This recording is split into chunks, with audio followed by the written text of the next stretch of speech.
June 6, 1944. A day that would forever change the course of history. The largest amphibious assault ever launched, one that would mark the beginning of the end for Nazi Germany in Europe. Over 150,000 Allied troops, backed by an immense naval and air force, stormed the beaches of Normandy, France, to break the Nazi stranglehold on Western Europe. This was D-Day, the day that would pave the way for the liberation of Europe. To understand the significance of D-Day, we must first step back into the broader context of the Second World War. By 1944, Nazi Germany had been in control of much of Europe for nearly 4 years. The Eastern Front was ravaged by Soviet forces, and the Axis powers were on the defensive. But the Western Allies, despite years of heavy fighting, had not yet launched a large-scale invasion of Nazi-occupied Europe. The Allies knew that to end the war, they needed to open a second front in the West. The Soviets had been pushing hard against German forces on the Eastern Front, but the Allied forces, under the leadership of General Dwight Eisenhower, knew they needed to take direct action in Europe. The operation was given the codename Operation Overlord, and the crucial component of this plan was the amphibious landing in Normandy, France. After months of careful planning, deception campaigns, and logistical coordination, the beaches of Normandy were chosen as the landing site. The 5 beaches were divided among the British, Canadian, and American forces. The American forces would land on Utah and Omaha Beach, while the British and Canadians would land on Gold Juno and Sword. Each beach had its own set of challenges, from heavily fortified German positions to difficult terrain and unpredictable weather. Before the landings themselves, the Allies worked tirelessly to mislead the Germans about the invasion's location. They set up a phantom army in the southeast of England, using fake tanks, aircraft, and radio transmissions to make the Germans believe the invasion would occur at Pas-de-Calais, not Normandy. The night before the invasion, on June 5, 1944, the scene was set for the largest military assault in history. More than 13,000 aircraft were mobilized to bomb German defenses along the coast, while the Allied navies began assembling their forces. A great number of ships, submarines, landing crafts, and battleships were deployed across the English Channel, ready to support the landings the following morning. But the fight to secure Normandy was not just about the landing forces. The Allied High Command recognized the importance of disrupting German operations behind enemy lines before the beaches were stormed. To that end, thousands of paratroopers were deployed to drop behind enemy lines in the dark of night ahead of the beach assault. These paratroopers came from the 82nd and 101st Airborne Divisions of the United States and the British 6th Airborne Division. However, things didn't go according to plan for the airborne units. Misdrops were common. Many soldiers landed far from their intended drop zones, in flooded fields, wooded areas, or even directly into enemy positions. Despite the confusion, these brave men held fast and executed their mission. They seized key positions like Pegasus Bridge, disrupted German communications, and delayed reinforcements from reaching the beaches. At the same time, on the sea, the Allied naval fleet began its march across the Channel, heading toward the beaches of Normandy.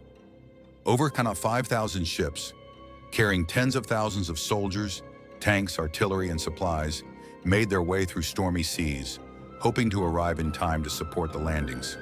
On the morning of June 6, 1944, as the sun began to rise, the first wave of soldiers landed at Utah Beach.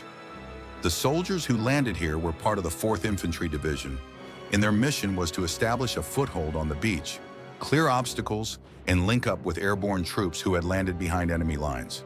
They faced lighter resistance than expected due to a combination of navigational errors that pushed their landing forces away from the strongest German defenses. By the end of the day, they had taken control of Utah Beach with fewer than 200 casualties. Farther east, at Omaha Beach, the story was far darker. American forces from the 1st and 29th Infantry Divisions had the difficult task of assaulting a heavily fortified position. German defenses included massive bunkers, machine gun nests, and artillery. The beach was a slaughterhouse, with soldiers being cut down by the hundreds as they disembarked from their landing craft.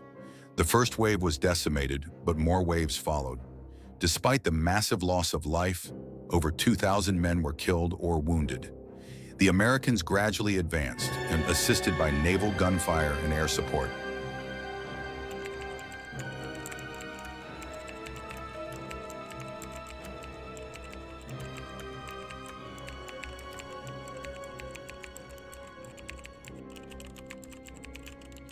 On Gold Beach, the British forces faced fortified defenses, but they advanced steadily, pushing inland by the afternoon. The British forces, aided by the efforts of No. 47 Royal Marine Commando, secured critical ground, including the town of Bayeux, which became the first French town liberated by the Allies. Over at Juno Beach, the Canadians, under heavy fire, fought bravely and pressed forward.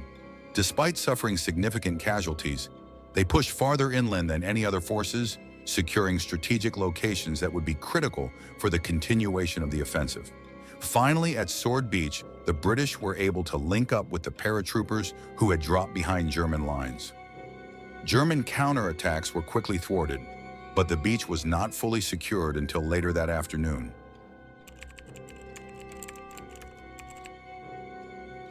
The landings on June 6, 1944, came at an incredible cost. Over 10,000 Allied casualties were recorded on D-Day alone, and thousands of soldiers lost their lives in the bloody struggle. But despite the fierce resistance, the Allies had succeeded in establishing a solid beachhead. The German response was slow. Despite the fact that the Germans had formidable forces stationed in France, the deception campaign had worked.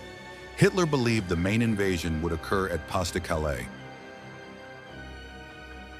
and he hesitated in sending reinforcements to Normandy. This gave the Allies crucial time to establish their positions on the beaches. By the end of June, the Allies had captured the key port of Cherbourg, and by July, they had begun pushing deeper into France. The breakout from Normandy started with the capture of Saint-Lô, a key town in the region, and the Allies pressed toward Paris. The success of D-Day is often considered the beginning of the end for Nazi Germany. The beachhead that was established on June 6 was the foundation for the liberation of France and the eventual fall of Hitler's regime. D-Day had a profound impact not only on the soldiers who fought that day, but also on the course of the war. By the time of the German surrender in May 1945, over 4 million soldiers from the Allied forces would contribute to the push into Germany. But it all began on the beaches of Normandy. Today, we remember those who made the ultimate sacrifice on the beaches of Normandy. Their bravery and their determination not only secured the future of Europe, but also inspired generations to come. As we look back on the legacy of D-Day, we must honor the spirit of unity and courage that defined this pivotal moment in history. Thank you for watching. If you enjoyed this video, please like, comment with your thoughts, and subscribe for more historical stories. Until next time, let's continue to explore history together and remember those who fought for the world we live in today. The story of D-Day, courage, sacrifice, and the liberation of Europe.